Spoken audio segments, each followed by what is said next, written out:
Hello' বন্ধুসকল, Ranjan Bora YouTube চেনেললৈ আপোনালোকক স্বাগতম। আজি আহিছোঁ শ্ৰী শ্ৰী অষ্টভুজদেৱৰ পুণ্যতীৰ্থ বৰভেটিলৈ বুলি।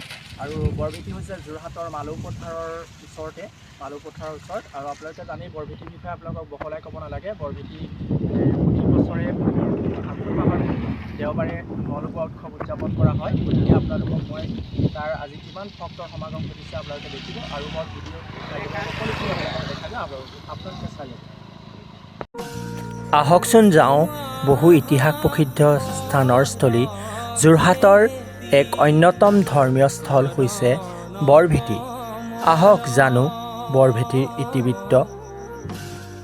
যোৰহাট নগৰৰ পৰা প্ৰায় 12 কিলোমিটাৰ উত্তৰ পশ্চিম দিশত অৱস্থিত ঐতিহাসিক বৰভেটি।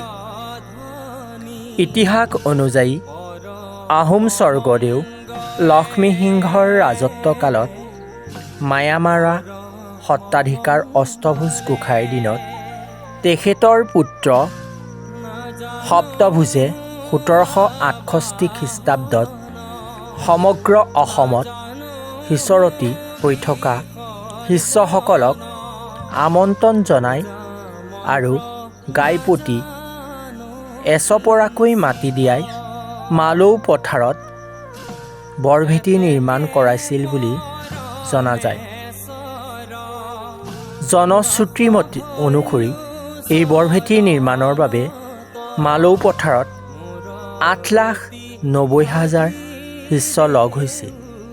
এই ঠাইৰ উচ্চতা 360 ফুট আৰু 120 ফুট বহল।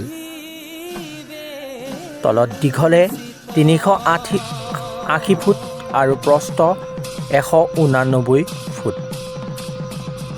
বৰভেটিৰ মুঠ মাটিকালি 6 বিঘা 1 কঠা 10 লোচা। বৰ্তমান এই ঠাইৰ উচ্চতা 20 আৰু 22 ফুট মানহে ওখ। এই বৰভেটিলৈ আহিলে সকলোৱে জানে যে এই বৰভেটিতেই নিমখ দান কৰা হয় আৰু এই নিমখ আৰু এগছি বন্তি জ্বলাই যদি সেৱা কৰা হয় সকলোৰে মংগল কামনা হয় বুলি সকলোৱে বিশ্বাস কৰে।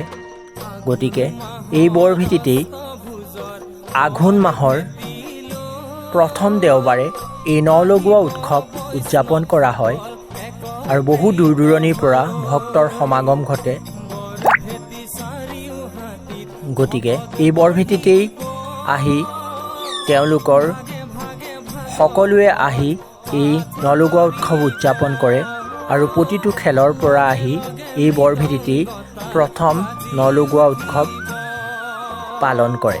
গতিকে সকলো ভক্তৰ সমাগম ঘটে। গতিকে আমিও আহিলোঁ এই বৰভেটিতে এগছি বন্তি প্ৰজ্বলন কৰিবৰ কাৰণে। গতিকে এয়া আমি বন্তি প্ৰজ্বলন কৰিছোঁ। আৰু আমাৰ যদি কিবা অসূয়া অপ্ৰীতি দুখ থাকে তেতিয়াহ'লে এই বৰভেটি সকলো নাশ কৰক আৰু সকলো ভক্তৰ কামনা পূৰ্ণ কৰক। গতিকে এই বৰভেটিলৈ আমি আহিলোঁ। গতিকে চাওকচোন কিমান ভক্তৰ সমাগম ঘটিছে। মই আপোনালোকক দেখাবলৈ চেষ্টা কৰিছোঁ মোৰ ভিডিঅ'ৰ মাধ্যমেৰে।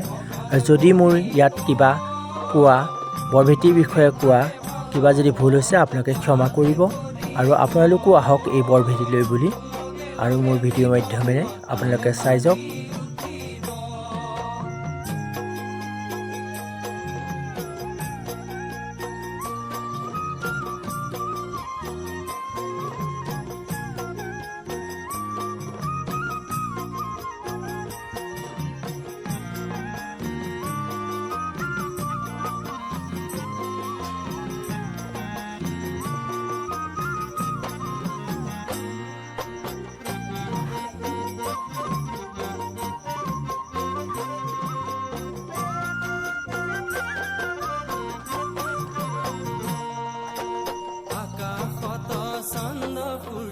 দেৱতাৰ স্থান তোমাৰ তিথে এখন পাতি লৈছে হৰিনাম।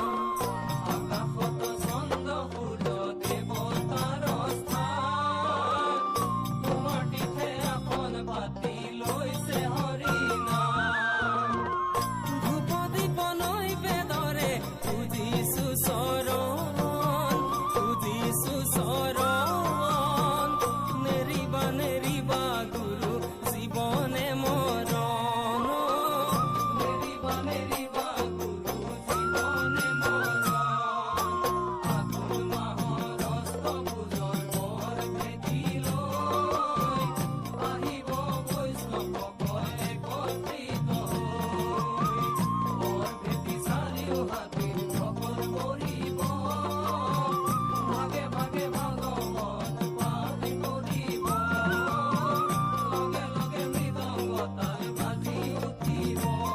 এয়া বৰভেটিৰ মালৌ পথাৰৰ সোঁমাজত এয়া বৰভেটিতেই বিভিন্ন ধৰণৰ খেলৰ আয়োজন কৰা হৈছে।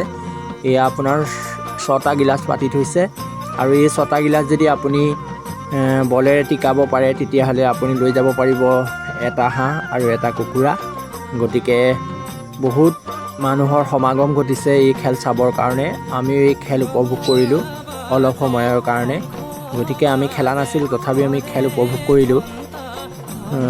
এয়া বৰভেটিৰ চাৰিওফালৰ মালৌ পথাৰৰ মাজত থকা এই বৰভেটিৰ পৰিৱেশ আপোনালোকক দেখাবলৈ চেষ্টা কৰিছোঁ। আহি পালোহি ভাইটি দিব্য আৰু উত্তম আৰু প্ৰকাশৰ জোৰত আহি পালোহি বাঘমৰা আৰু তেওঁলোকে লগ ধৰিলে। মই তেওঁলোকৰ লগতেই আহিলোঁ আৰু তেওঁলোকে বহুত ধৰণে মোক খুৱাবলৈ চেষ্টা কৰিলে। গতিকে এয়া খালোঁ, আমি বহুত এনজয় কৰিলোঁ, ফটো মাৰিলোঁ। গতিকে এয়া চাৰিওফালৰ বাঘমৰাৰ পৰিৱেশ আপোনালোকক দেখাবলৈ চেষ্টা কৰিছোঁ। বৰভেটিৰ পৰা আহি এয়া বাঘমৰা পালোহি। বাঘমৰাৰ সকলো পৰিৱেশ দেখালোঁ। এতিয়া ডিচেম্বৰ মাহত বহুত মানুহৰ সমাগম ঘটিব। গতিকে এয়া আমাৰ আহি পালে, এয়া আমাৰ দিব্যইও এয়া আমাৰ বহিছেহি আৰু আহি পাব এয়া আমাৰ প্ৰকাশো আহি বহিলেহি এয়া। আৰু শেষত আহি এয়া আমাৰ উত্তম। আৰু ভাল লাগিল, তোমালোকলৈ বহুত বহুত ধন্যবাদ থাকিল। অৱশেষত আহি পুণ্যতীৰ্থ বৰভেটিৰ পৰা আহি ঘৰ পালোহি। যদি মোৰ ভিডিঅ'টো চাই ভাল পাইছে তেতিয়াহ'লে লাইক, কমেণ্ট আৰু শ্বেয়াৰ কৰিব। আকৌ অন্য এটা ভিডিঅ'ত লগ পোৱাৰ প্ৰতিশ্ৰুতিৰে আজিলৈ বাই বাই, শুভৰাত্ৰি।